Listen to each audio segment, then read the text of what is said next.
Amigas, amigos, muy buenos días y gracias por escuchar Resonancias de Fe. Hoy en la sección Cultura y Fe te diremos cómo surgió la fiesta a María Auxiliadora. En nuestra sección infantil el cuento Ayudando a caminar y a crecer. Todos los niños se llenaron de alegría cuando oyeron el timbre que indicaba la hora del recreo. Cuando la maestra les dijo que podían salir al jardín o al patio, esa narración nos permitirá comprender mejor el Evangelio de hoy. Cristo asciende a los cielos a los 40 días de su resurrección. En el Santoral te diremos que Santa, mucho antes que se extendiera la devoción a San Judas Tadeo, es considerada la patrona de los casos difíciles. Todo esto aquí en Resonancias de Fe, con el Padre José de Jesús Aguilar Valdés, la voz amable de la radio.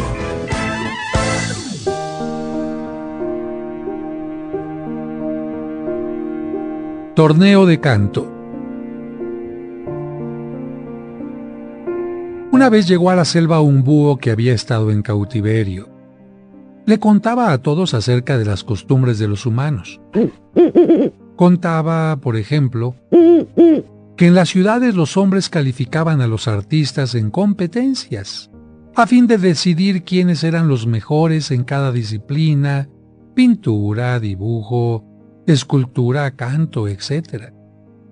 La idea de trasplantar costumbres humanas prendió con fuerza entre los animales y, quizás por ello, se organizó de inmediato un concurso de canto, en el cual se anotaron rápidamente casi todos los presentes, desde el jilguero hasta el rinoceronte.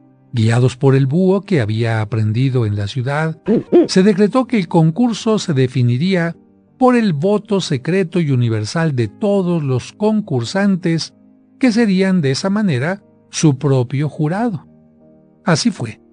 Todos los animales, incluido el hombre, pasaron al estrado y cantaron recibiendo el más o menos intenso aplauso de la audiencia. Luego, los participantes que competían y al mismo tiempo eran jueces, anotaron su voto en un papelito y lo colocaron doblado en una gran urna que sostenía el búho. Cuando llegó el momento del recuento, el búho se subió al improvisado escenario y, flanqueado por dos ancianos monos, abrió la urna para leer y comenzar el recuento de los votos del transparente acto eleccionario, gala del voto universal y secreto y ejemplo de vocación democrática, como había escuchado decir a los políticos en las ciudades. Uno de los ancianos sacó el primer voto y el búho, ante la emoción general, gritó: «El primer voto, hermanos, es para nuestro amigo, el burro». Se produjo un silencio seguido de algunos tímidos aplausos. Segundo voto, el burro. Tercer voto, el burro.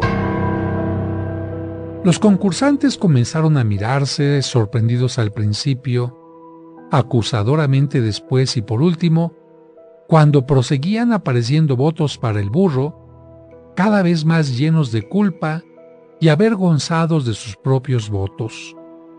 Todos sabían que no había peor canto que el desastroso rebuzno del equino. Sin embargo, uno tras otro, los votos lo elegían como el mejor de los cantores. Y así sucedió que, terminado el escrutinio, quedó decidido por libre elección del imparcial jurado que el desigual y estridente grito del burro era el ganador. El búho explicó después lo sucedido. Cada concursante, considerándose a sí mismo el indudable vencedor, había dado su voto al menos calificado de los concursantes, aquel que no podía representar amenaza alguna a su propia proclamación. La votación fue casi unánime. Solo 2 votos no fueron para el burro. El del propio burro, que nada tenía que perder y votó sinceramente por la calandria, y el del hombre, que votó por sí mismo. Reflexión. Estas son las cosas que hace la mezquindad de nuestra sociedad. Cuando nos sentimos tan necesitados que no hay espacio para otros, cuando nos creemos tan merecedores que no podemos ver más lejos de nuestro ombligo, cuando nos imaginamos tan maravillosos que no concebimos otra posibilidad que no sea poseer lo deseado, entonces muchas veces la vanidad, la miseria, la estupidez nos vuelve muy mezquinos.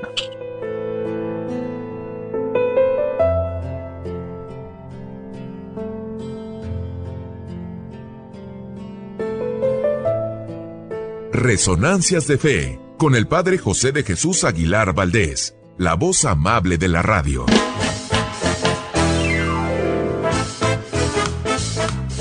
Muchas gracias por escucharnos y por ser parte importante de este programa que hacemos para ti con mucho cariño. Y como cada domingo le agradecemos a Dios por el don de la vida y le pedimos por ti y por cada uno de los tuyos, especialmente por los enfermitos o por quienes pasan por algún mal momento. Que Dios les llene de bendiciones. Y además de agradecer tu atención, quiero agradecer la presencia de mis colaboradores. En la producción, Sergio Enríquez Morín, y compartiendo micrófonos, David Chávez, Raúl Mauricio Hernández y Salvador Romero.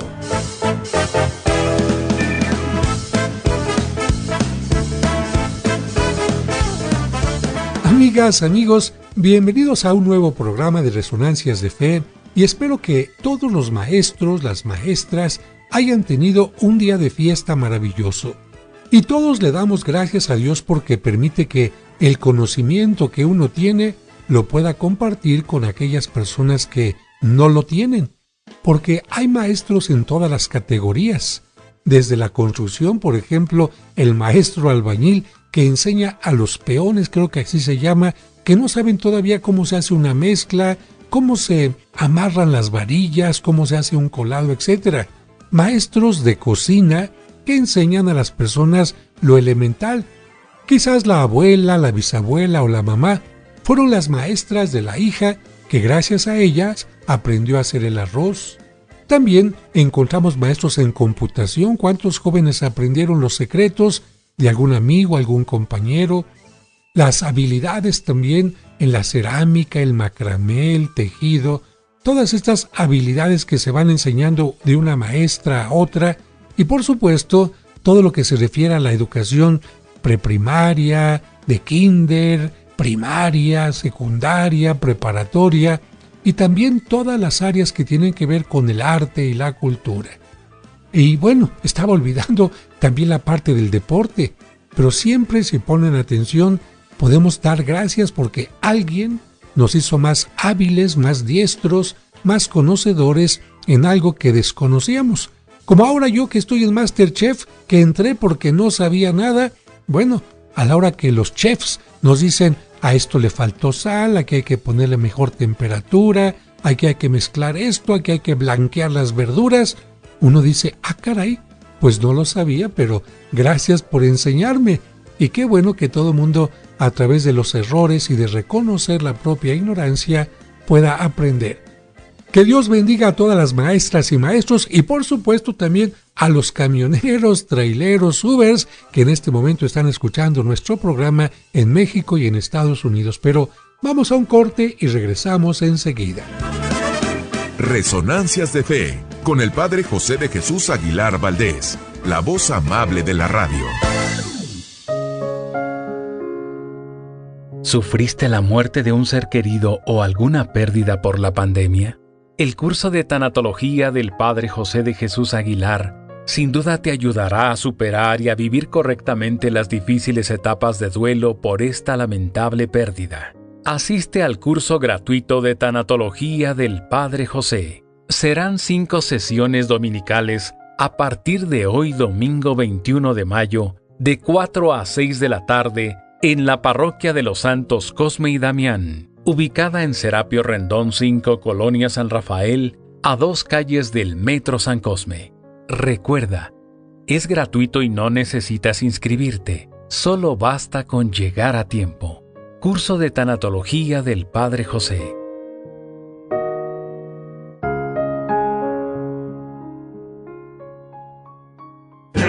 sacerdote para siempre, el Espíritu sobre ti. El equipo de producción, colaboradores y radioescuchas de Resonancias de Fe, felicitamos anticipadamente y con mucho cariño al Padre José de Jesús Aguilar Valdés, porque el próximo miércoles 24 de mayo estará cumpliendo 43 años de haberse ordenado como sacerdote. Muchas felicidades, Padre José, por estos 43 años de labor sacerdotal, pero sobre todo, muchas gracias por evangelizarnos y ser nuestro guía espiritual. El sacerdote para siempre.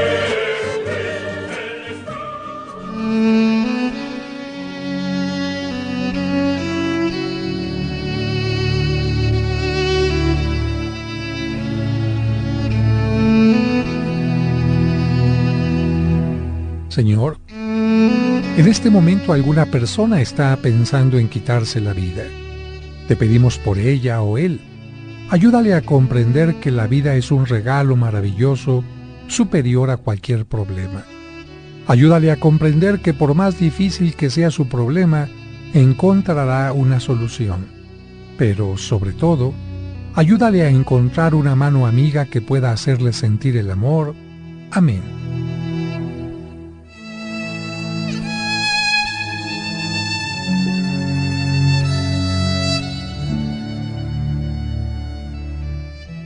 Muchas gracias por continuar con nosotros.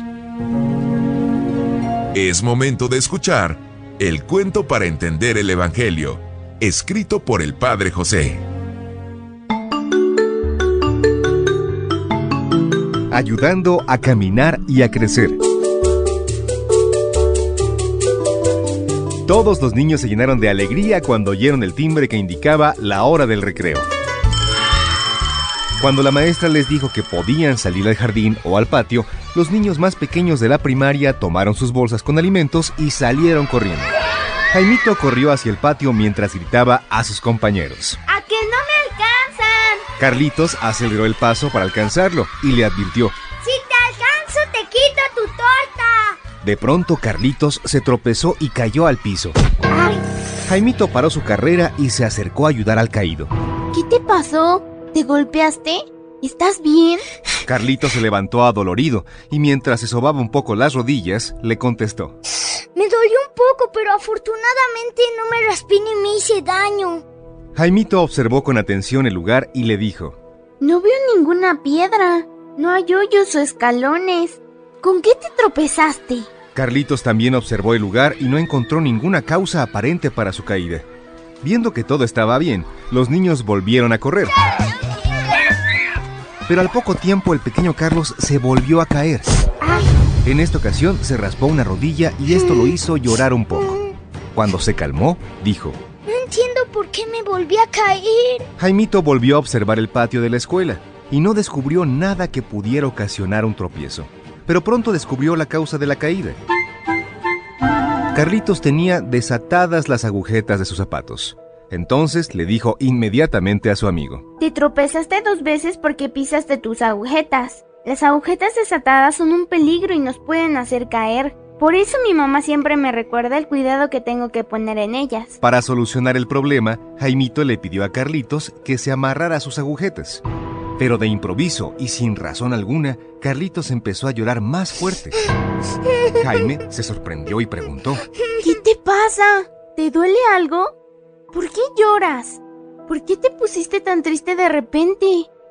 Con mucha pena y tristeza, Carlitos le confesó: No sé amarrarme las agujetas porque mi mamá no me ha enseñado. Jaimito se admiró por esas palabras y le preguntó: ¿Por qué no te ha enseñado? ¿Acaso no te quiere? Mi mamá dice que me quiere mucho y para que yo no sufra va a hacer todas las cosas por mí. Por eso ella siempre me abrocha los zapatos, siempre recoge mi plato de la mesa y lo lava, siempre me viste, siempre me volea los zapatos, siempre tiende mi cama y hasta me hace la tarea. Al escuchar estas palabras, el pequeño Jaime se confundió y le surgió una duda. ¿Quién tenía la razón? ¿La mamá de Carlitos o la suya? Mi mamá piensa muy distinto que la tuya. Me hace atarme las agujetas, Después de comer me pide que recoja mi plato de la mesa y que lo lave. Antes me ayudaba a vestirme, pero ahora solo me acompaña mientras yo me visto. Antes me ayudaba a volar mis zapatos, pero después de enseñarme a hacerlo ya no los volea por mí. También me pide que yo tienda mi cama. Y nunca de los nunca ha hecho la tarea por mí. Mientras Jaimito decía estas cosas, pensó que quizás su mamá no lo amaba suficiente. Llegó a pensar que la mamá de Carlitos actuaba mejor que la suya. Cuando terminó la hora del recreo, los dos niños regresaron al salón con una herida. Carlitos con una herida en la rodilla que pudo ser curada por su maestra. En cambio, Jaimito con una herida en su pensamiento porque estaba dudando del amor de su mamá. Cuando el pequeño Jaime regresó a su casa, le comentó a su mamá que Carlitos se había caído por tener sueltas las agujetas. Sin sospechar de las dudas de Jaimito, su mamá le dijo: No, yo no quiero que te vayas a lastimar por algo así. Por eso te enseñé a amarrarte las agujetas, para que cuando yo no esté cerca de ti, tú puedas hacerlo y no te tropieces con ellas. Así no te lastimarás nunca. Si la mamá de Carlitos le hubiera enseñado a atar sus agujetas, ese niño no sufriría cuando ella no está cerca de él porque sabría hacer las cosas por sí mismo. Yo no quiero que tú sufras. Por eso no solo te he enseñado a amarrarte los zapatos, sino también a vestirte solo, a bolear tus zapatos, a tender tu cama y a ser responsable con tu tarea. Aunque eres pequeño, hay muchas cosas que puedes hacer. Cuando eras más pequeñito, tu papá y yo hacíamos todo por ti porque no podías hacerlo. Pero ahora tenemos que enseñarte las cosas para que al aprenderlas te vayas haciendo independiente. Jaimito interrumpió. ¿Y por qué lo hacen? Porque te amamos y queremos lo mejor para ti. Lo mejor no es que nosotros hagamos todo por ti, sino que tú aprendas a hacerlo para que te sientas orgulloso de ti mismo y aprendas a enfrentarte a la vida. Ahora estamos contigo, pero llegará un momento en el que no lo estemos. Puede ser que cuando seas grande vayas a vivir a otro país o que nosotros muramos. No queremos que sufras por nuestra causa. Queremos que seas independiente, libre y que tengas orgullo de ti mismo. Con aquellas palabras el niño entendió perfectamente que sus padres sí lo amaban y comprendió algo más importante, que tenían confianza en él, porque le permitían ir haciendo las cosas por sí mismo, aunque al inicio no resultaran perfectas. Jaimito comprendió también que las cosas eran muy distintas en la casa de Carlitos, porque sus padres pensaban que haciendo las cosas por él le evitarían problemas, pero no era así. Lo estaban haciendo tan dependiente que ni siquiera había aprendido a amarrar sus agujetas. Si sus padres seguían actuando así, en lugar de ayudarlo, lo harían caer muchas veces. Además, el niño no sentiría confianza en sí mismo. Por eso, Jaimito decidió platicar de esto con Carlitos y sus papás para arreglar las cosas. Después de la conversación, Carlito les dijo a sus papás: Queridos papás, yo sé que me quieren mucho, pero si hacen todo por mí, nunca me ayudarán a crecer. Nunca me haré responsable y nunca me sentiré orgulloso de lo que hago. Afortunadamente ellos comprendieron que amar a alguien no significa hacerle todas sus cosas ni resolverle todos sus problemas, sino ayudarle a que aprenda a salir adelante por sí mismo.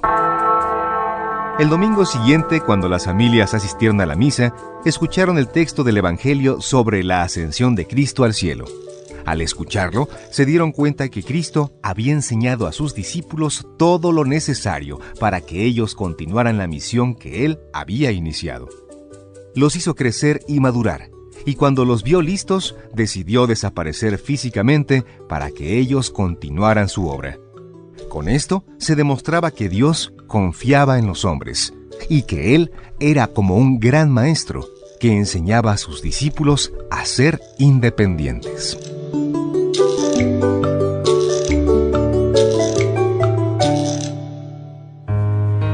Este es un cuento escrito por el padre José de Jesús Aguilar Valdés y podrás encontrarlo en el libro Cuentos para entender el Evangelio. Escuchemos ahora en Resonancias el Evangelio de hoy.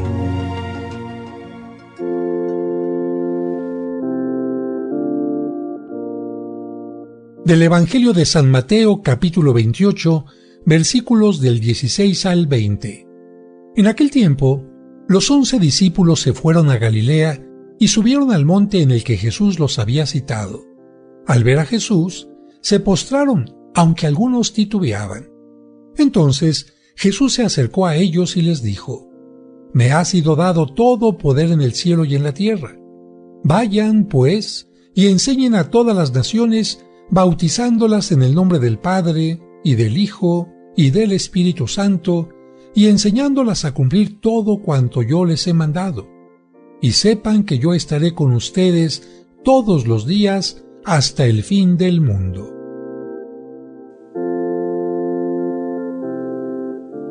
Queridas amigas, amigos, fíjense que el día de hoy celebramos que Cristo cumple con todo lo que tenía que hacer en la tierra sin dejar nada pendiente o a medias. Solamente hasta que sus apóstoles han comprendido sus palabras y están ciertos de que ha resucitado y no les queda ninguna duda, Cristo considera que ya no es necesaria su presencia física en medio de ellos. Ahora, ¿cómo los acompañará? Los acompañará y acompañará a la iglesia de otra manera, a través de su Espíritu. Ahora no necesitamos ver su cuerpo para saber que está en medio de nosotros. Sabemos que está presente cuando celebramos los sacramentos y especialmente la Eucaristía. Sabemos que está presente cuando nos reunimos a hacer oración, cuando somos solidarios con los más débiles, cuando vivimos como hermanos. Jesucristo no nos ha abandonado. Sigue presente en medio de nosotros y seguirá presente hasta el fin del mundo. Por eso el ángel les dijo a los apóstoles que no deberían estar mirando solo al cielo, sino también poniendo en práctica lo que Cristo nos enseñó. Desde el día de la ascensión de Cristo, los cristianos tenemos la obligación de trabajar construyendo el reino que Él vino a instaurar, dar a conocer la buena noticia, el evangelio de su amor, de su perdón, de su misericordia y al mismo tiempo el compromiso de vivir como verdaderos hijos de Dios, siendo, como Él lo dijo, sal y luz de la tierra, viviendo como seguidores de Cristo, como cristianos. Y Jesús nos conforta diciéndonos que, aunque esto no es fácil, Él nos envía al Espíritu Santo para que podamos cumplir con lo que Él espera de nosotros. Precisamente, el próximo domingo estaremos celebrando que Cristo envió ese Espíritu a sus apóstoles y también a la Virgen María el día de Pentecostés.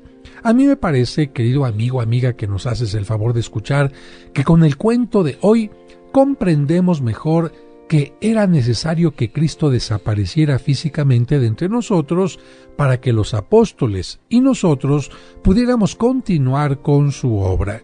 Si Cristo se hubiera quedado físicamente en medio de nosotros, los apóstoles le hubieran dicho: «Ay, Señor, hazlo mejor tú, ¿no? Yo creo que lo haces mejor que yo, que soy Pedro, que yo, que soy Pablo, o yo, que soy Juan».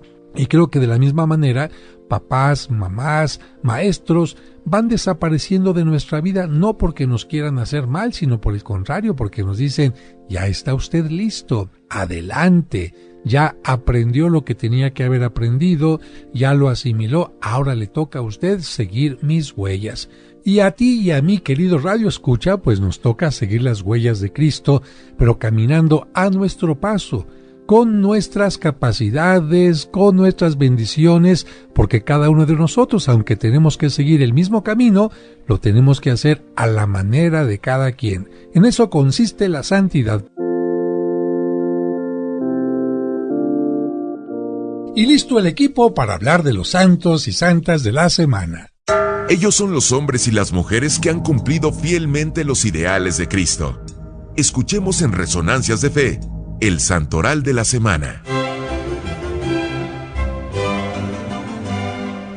El 21 de mayo se celebra a Santa María Magdalena de Pazzi, quien nació en Florencia, en Italia, en el año 1556. Durante su juventud ingresó al convento de las Carmelitas porque ahí le permitían comulgar con frecuencia. Y esta santa, Padre José, tuvo varias visiones y éxtasis, que tienen que ver mucho con la admiración que tenía a la pasión de Cristo. Por eso, cierto día le aparecieron en sus manos y en pies los estigmas o heridas de Cristo crucificado, mismos que le producían dolores muy intensos, pero ella aprovechaba ese dolor para orar por los más alejados de Dios. Y escuchen bien, amigos, su director espiritual le encargó a 3 religiosas que escribieran lo que ella iba diciendo, especialmente las revelaciones que recibía durante su éxtasis. Todo esto se publicó en un libro llamado Contemplaciones. Murió en mayo del año 1607, cuando apenas tenía 41 años, y fíjense que su rostro permaneció bello y sonrosado. Su cuerpo se conserva todavía incorrupto en el convento carmelita de Florencia. El 22 de mayo se celebra a Santa Rita de Casia, a quien se le considera desde hace mucho tiempo, incluso antes que a San Judas Tadeo, la patrona de los casos imposibles, y también se le invoca para pedir ayuda cuando hay un mal esposo o los hijos son tremendos. Pero veamos quién fue esta mujer. Rita nació y murió un 22 de mayo. Vivió 76 años y pasó por todos los estados: matrimonio, viudez y vida religiosa, y en cada una de estas etapas se dedicó a cumplir sus deberes con la mayor exactitud posible, y todo por amor de Dios. Se le llama de Casia porque nació en Casia, Italia. Su verdadero nombre era Margarita, pero desde muy pequeña la llamaron Rita de cariño, y así se le quedó para toda la vida. Desde su nacimiento empezó a demostrar que iba a ser la abogada de los imposibles, porque aunque su mamá era estéril y no podía tener hijos, pudo nacer ella. En aquel tiempo se acostumbraba a que fueran los padres y no la novia quien eligiera al que sería su esposo, y lamentablemente, en el caso de Rita, sus padres tuvieron una muy mala elección. Se fijaron solo en las cualidades exteriores del individuo y no averiguaron bien cómo era su personalidad, y la casaron con un mal marido. Bueno, imagínense los papás que no conocen al novio y la casan a la fuerza, pues seguramente los resultados van a ser desastrosos. Y así fue. El hombre resultó brutal, mujeriego y con un temperamento muy agresivo, a tal grado que llegó a ser el terror de los vecinos y un continuo agresor dentro de su casa. Sin embargo, Rita soportó día a día durante 18 años el genio feroz de su esposo con la más exquisita paciencia, sin quejarse, sin recurrir a autoridades civiles para pedir sanciones, y ofreciendo todo este lento martirio por la conversión de los pecadores, y entre ellos, el primero, por supuesto, su mal geniudo esposo. Y como dice el dicho, Sergio, de tal palo tal astilla, sus dos hijos heredaron el mal genio de su padre y comenzaron a seguir su mal ejemplo, por lo que Rita sufría profundamente. No obstante, fíjense amigos, ella siempre encomendaba a su esposo y a sus hijos en sus continuas oraciones. Ella sabía que la paciencia todo lo alcanza y que nunca deja de cumplirse la promesa que hizo Jesús: todo el que pide, recibe. Lo que pidan al Padre en mi nombre, lo conseguirán. Y por ello, las oraciones y súplicas de esta buena esposa y madre encontraron respuesta de Dios. El marido se convirtió y le pidió perdón a Rita por todo lo que le había hecho padecer. Esta conversión fue muy oportuna, porque poco tiempo después los vecinos le llevaron el cadáver de su marido cubierto de heridas. Había muerto víctima de una venganza, pero afortunadamente había pedido perdón a Dios en los días anteriores por su indebida conducta y sus malos modos de proceder. Sin embargo, imagínense tener un padre asesinado. ¿Qué hace que los hijos sientan? Cuando los hijos se enteraron del asesinato, juraron vengarse de los asesinos de su padre. La madre, Rita, intentó convencerlos de dejar esta mala intención, pero ante su negativa, ellos dijeron: vamos a vengarnos. Ella le pidió a Dios que no permitiera que sus hijos se convirtieran en asesinos. Entonces los dos jóvenes se enfermaron y murieron sin lograr cumplir su venganza, y Rita consiguió que antes de morir perdonaran a sus enemigos. ¿Y qué pasó después, Sergio? Pues Padre José, amigos, ya sin esposo y sin hijos, Rita se dedicó a obras de caridad, a la oración y a la meditación. Deseaba ser religiosa, pero las comunidades de monjas le respondían que ellas solamente recibían a muchachas solteras. Finalmente, las hermanas agustinas hicieron una excepción y la aceptaron en la comunidad. Y ya como religiosa, Rita se dedicó a cumplir con rigurosa exactitud todo lo que mandaban los reglamentos de la congregación y a obedecer a sus superioras con alegría y prontitud. Dentro de las cosas curiosas de su vida se cuenta que, en cierta ocasión, la directora quiso probar la obediencia de la nueva religiosa y le mandó regar una estaca seca en la huerta. Rita lo hizo así por varios días, sin discutir ni protestar. Desde muy pequeña, Rita había sido muy devota de la pasión y muerte de Jesús. Le gustaba pensar y recordar el amor tan grande que había tenido Cristo a la humanidad, que lo había llevado a entregarse por nosotros. Pensar en la pasión de Cristo era su tema preferido durante el tiempo de meditación. Seguramente que aprendió de él a soportar el sufrimiento que vivió en su familia. En una ocasión, esto que tenía en la mente acerca de la pasión de Cristo fue todavía más fuerte, porque escuchó un sermón sobre la coronación de espinas que la dejó muy emocionada. Poco después ella estaba de rodillas ante un crucifijo y sintió una luz que salía de la imagen y le llegaba a su cabeza. Desde entonces le apareció una herida muy dolorosa en la frente, como la que produce una espina recién clavada. Por eso es que en sus estampas la podemos ver con una espina en la frente. Esta dolorosa llaga o estigma le acompañó los últimos 14 años de su vida. En su comunidad, Rita se dedicó a atender a las hermanas enfermas y a pedir por la conversión de los pecadores, obteniendo muy buenos resultados. Se le considera patrona de los casos imposibles por algunas cosas que sucedieron antes de su muerte. A ver, platícanos, David.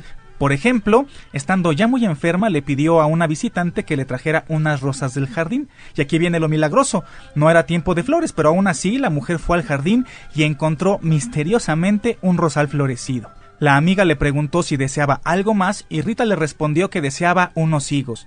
Ese no era tampoco tiempo de cosecha de higos, pero al llegar la mensajera al huerto encontró un árbol sin hojas, pero con higos, y se los llevó a la enferma.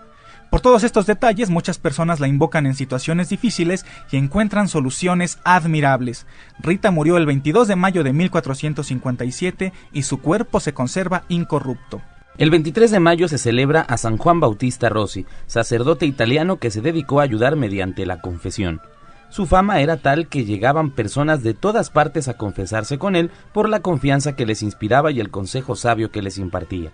La estimación por él en Roma era tan grande que a su funeral asistieron 260 sacerdotes, un arzobispo, muchos religiosos y una gran muchedumbre. El 25 de mayo se celebra al Papa San Gregorio VII. Se llamaba Hildebrando, nombre que en alemán significa espada del guerrero. Al ser elegido papa, cambió su nombre por el de Gregorio, que significa el que vigila. De origen italiano, antes de ser elegido papa fue ecónomo del Vaticano y consejero de confianza de 5 sumos pontífices. Durante 25 años se negó a ser papa, pero a la muerte del pontífice anterior, que se llamaba Alejandro II, mientras Hildebrando dirigía los funerales, todo el pueblo y muchísimos sacerdotes, por el afecto que le tenían, empezaron a gritar: «¡Hildebrando Papa! ¡Hildebrando Papa!». Ya como nuevo papa y con el nombre de Gregorio, descubrió con pena que en la Iglesia Católica había desórdenes muy graves.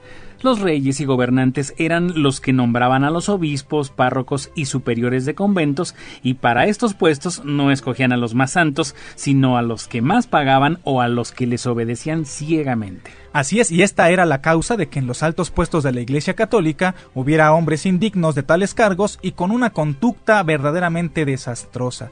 Muchos de estos ya no observaban el celibato y vivían en unión libre, incluso varios de ellos se casaban públicamente. Y los gobernantes seguían nombrando gente indigna para los cargos eclesiásticos. Fue aquí donde intervino Gregorio VII con mano fuerte. Empezó destituyendo al arzobispo de Milán, pues lo habían nombrado para ese cargo porque había pagado mucho dinero. Se le llama pecado de simonía al acto de querer comprar un cargo público en la Iglesia, y la Iglesia lo condena actualmente con la excomunión. Luego el Papa convocó a un sínodo, es decir, a una reunión de obispos y sacerdotes en Roma, y decretó cosas muy importantes para ese momento. Lo primero que hizo fue quitar a todos los gobernantes o reyes el derecho que tenían de nombrar a los obispos y aclarar que a los obispos solamente los nombraba el Papa, y que el nombramiento de los párrocos los hacía únicamente el obispo, ya no las autoridades civiles. Amigos, imagínense qué sintieron los gobernantes y reyes. Les estaban quitando un privilegio que habían manejado durante mucho tiempo. Por otra parte, los obispos y párrocos nombrados por los reyes sintieron que iban a perder fuerza y dinero. Por eso es que, al sentir que perderían poder y dinero, unos y otros comenzaron a protestar. Claro, y el primero en declararse en revolución contra el Papa fue el emperador Enrique IV de Alemania, que ganaba mucho, pero mucho dinero nombrando obispos y párrocos. Enrique declaró que no obedecería a Gregorio VII y que se declaraba contra sus mandatos. Pero amigos, al Papa no le temblaba la mano y decretó enseguida que Enrique quedaba excomulgado y envió un mensaje a los ciudadanos de Alemania declarando que ya no les obligaba a obedecer a ese emperador. Esto produjo un efecto fulminante. En toda la nación empezó a tramarse una revolución contra Enrique y este sintió que iba a perder el poder. Cuando Enrique IV se sintió perdido, se fue como humilde peregrino a visitar al Papa, y vestido de penitente estuvo durante 3 días en las puertas suplicando que el Papa lo recibiera y lo perdonara. Claro que todo esto lo hacía el emperador por táctica y no por una recta intención. El Papa Gregorio VII sospechaba que eso era un engaño del emperador para no perder su puesto, pero fueron tantos los ruegos de sus amigos y vecinos que al fin lo recibió. le oyó su confesión, le perdonó y le quitó la excomunión. Y apenas Enrique se sintió sin la excomunión, regresó a Alemania, reunió un gran ejército, se lanzó contra Roma, tomó la ciudad y encarceló al Papa en el castillo de San Angelo. Afortunadamente, a los pocos días llegó un ejército católico al mando de Roberto Guiscardo, lo sacó de allí y le ayudó a salir de la ciudad. Pero como el Papa no estaba seguro, se tuvo que ir a refugiar al castillo de Salerno.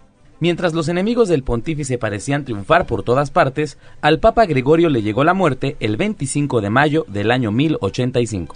Cuando el Papa murió parecía que sus enemigos habían resultado vencedores, pero luego las ideas de este gran pontífice se impusieron en toda la Iglesia católica y ahora es reconocido como un hombre providencial que libró a la Iglesia de ser esclavizada por los gobernantes civiles y de ser gobernada por hombres indignos. El 26 de mayo se celebra a una santa ecuatoriana, Santa Mariana de Jesús. Su nombre completo era Mariana de Jesús Paredes Flores. Nació en Quito, en Ecuador, en 1618, y por su capacidad para entender el catecismo, le permitieron que hiciera la comunión a los 8 años. Y digo esto porque antes la primera comunión se recibía cerca de los 15 años. Había aprendido muy bien la música, tocaba muy bien la guitarra y el piano, tenía muy buena voz para el canto. Había aprendido a coser, tejer y a bordar, y todo esto le servía para no perder tiempo en la ociosidad. En el templo de los padres jesuitas se encontró un sacerdote que le enseñó el método de San Ignacio de Loyola, que consiste en examinar 3 veces al día la conciencia. Por la mañana, para ver qué peligros habrá en el día y evitarlos, y qué buenas obras tendremos que hacer. El segundo examen, al mediodía, acerca del defecto dominante. ¿Qué es esto? Bueno, pues buscar aquella falta que más cometemos para planear cómo no dejarse vencer por esa debilidad. Y el tercer examen, por la noche, analizando las palabras, los pensamientos, las obras y las omisiones de todo el día. Esos 3 exámenes le fueron llevando a una gran exactitud en el cumplimiento de todos sus deberes de cada día. A un sacerdote muy sabio pero muy vanidoso le dijo después de un brillantísimo sermón: «Mire, padre, que Dios lo envió a recoger almas para el cielo y no a recoger aplausos de este suelo». Y el padrecito dejó de buscar la estimación al predicar. Después de haber ayudado a muchas personas y dar un buen testimonio, murió el 26 de mayo de 1645. También el 26 de mayo se recuerda a San Felipe Neri, quien nació en Florencia, Italia, en 1515, pero ejerció su servicio sacerdotal en Roma.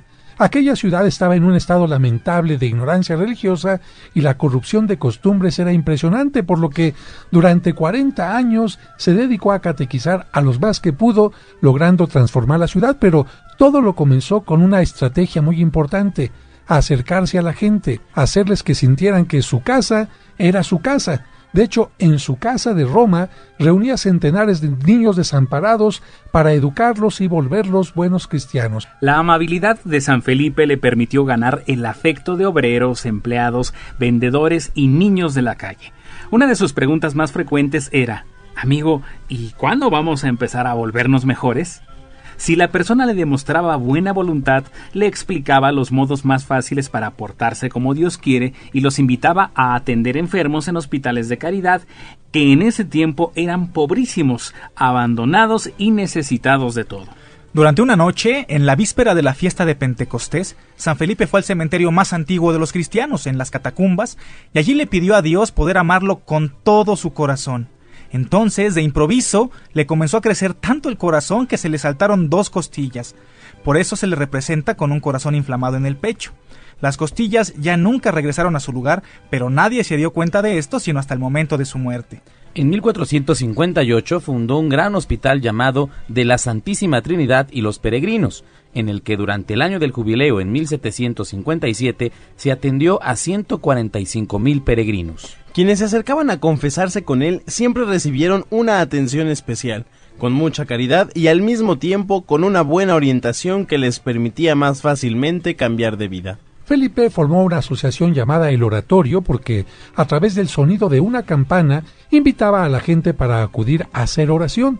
Este buen hombre les redactó a sus sacerdotes un sencillo reglamento y así nació la comunidad religiosa llamada Padres Oratorianos o Filipenses. Murió el 25 de mayo de 1595 a la edad de 80 años. El 27 de mayo se recuerda a San Agustín de Canterbury, que también se puede pronunciar Canterbury. Este santo fue fundador de la Iglesia en Inglaterra. San Agustín de Canterbury es considerado uno de los más grandes evangelizadores al lado de San Patricio de Irlanda y San Bonifacio en Alemania. Este santo, Agustín de Canterbury, tiene el gran mérito de haber dirigido la evangelización de Inglaterra. Era superior del convento benedictino de Roma cuando al Papa Gregorio Magno se le ocurrió en el año 596 tratar de evangelizar a la isla de Inglaterra que era pagana. Conociendo el espíritu generoso y emprendedor de Agustín, el Papa lo envió con 39 monjes más a tratar de convertir a los paganos de Inglaterra. En Inglaterra en aquel tiempo mandaba el rey Ethelberto, que tenía una esposa muy santa, que después se llamó Santa Berta, y el primer regalo que Dios les concedió a los nuevos misioneros fue darles la buena voluntad del rey. Este los recibió muy cariñosamente y después de aprender la religión católica se hizo bautizar. También les regaló su palacio real para que les sirviera de convento a los misioneros y les dio un templo en Canterbury para que allí enseñaran. Y en ese sitio está ahora la más famosa catedral de Inglaterra, la Catedral de Canterbury. Gracias al trabajo de San Agustín, más de 10,000 ingleses se habían bautizado, y cuando se enteró de esto el Papa, lo nombró arzobispo del lugar y le envió las siguientes recomendaciones. Primera, no destruyas los templos de los paganos, sino más bien conviértelos en templos cristianos. Segundo, no acabes con todas las fiestas de los paganos, sino conviértelas en fiestas cristianas. Y así lo hizo este hombre. Ellos celebraban las fiestas de sus ídolos con grandes banquetes, en los cuales participaban todos, y Agustín permitió que continuaran con aquellos banquetes, pero ahora serían en honor de los mártires y santos. Y la tercera recomendación que le hacía el Papa fue dividir el país en 3 diócesis: Canterbury, Londres y York. San Agustín de Canterbury murió el 26 de mayo del año 605. Este fue el Santoral de la Semana, aquí en Resonancias de Fe. Es momento de aprender más sobre nuestra religión. Esto es Cultura y Fe.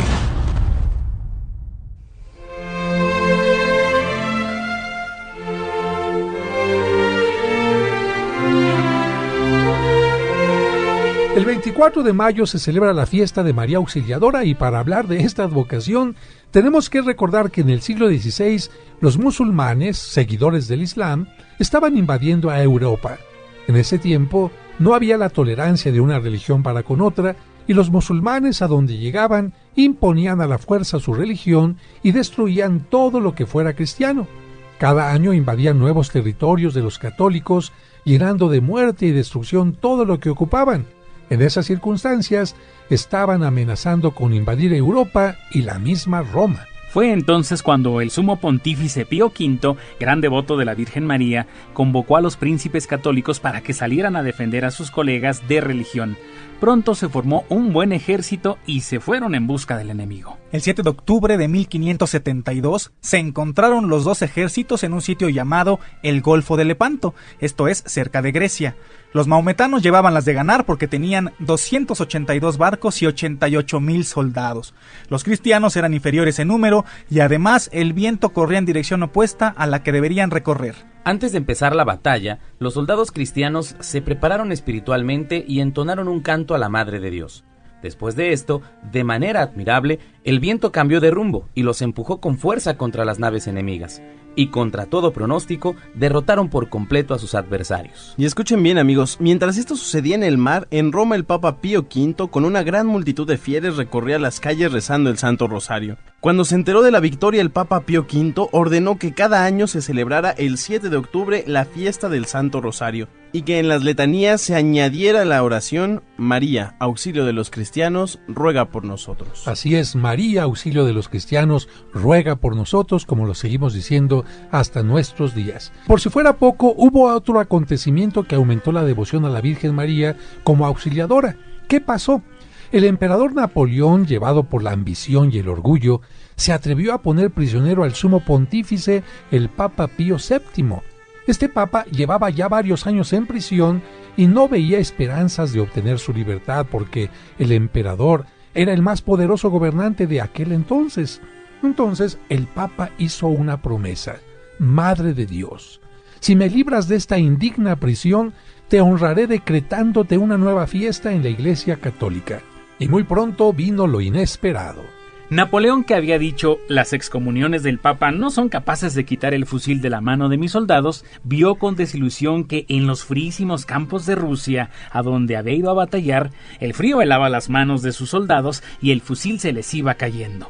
Y él, que había ido deslumbrante con su famoso ejército, volvió humillado con unos pocos y maltrechos hombres. Y al volver, Napoleón se encontró con que sus adversarios le habían preparado un fuerte ejército, el cual lo atacó y le proporcionó total derrota. Fue luego expulsado de su país y el que antes se atrevió a aprisionar al Papa se vio obligado a pagar en triste prisión el resto de su vida. Fue así que el 24 de mayo de 1814 el Papa pudo volver a la ciudad de Roma. En memoria de ese noble favor de la Virgen María que lo había auxiliado, decretó que cada 24 de mayo se celebrara en Roma la fiesta de María Auxiliadora en acción de gracias a la Madre de Dios. Y para terminar con broche de oro, San Juan Bosco le dio otro empujoncito a esta devoción al construir en Turín, Italia, una grandiosa y hermosísima basílica dedicada a María Auxiliadora. Empezó la obra con solo 3 monedas de 20 centavos, pero fueron tantos los milagros que María Auxiliadora empezó a hacer en favor de sus devotos que en solo 4 años estuvo terminada la gran basílica. Y es que San Juan Bosco tenía una gran aliada, una gran amiga, una gran mujer a la que admiraba, y por eso decía él: propaguen la devoción a María Auxiliadora y verán lo que son milagros. Y recomendaba repetir muchas veces esta pequeña oración: María Auxiliadora, ruega por nosotros. Él afirmaba que los que decían muchas veces esta jaculatoria consiguen grandes favores del cielo.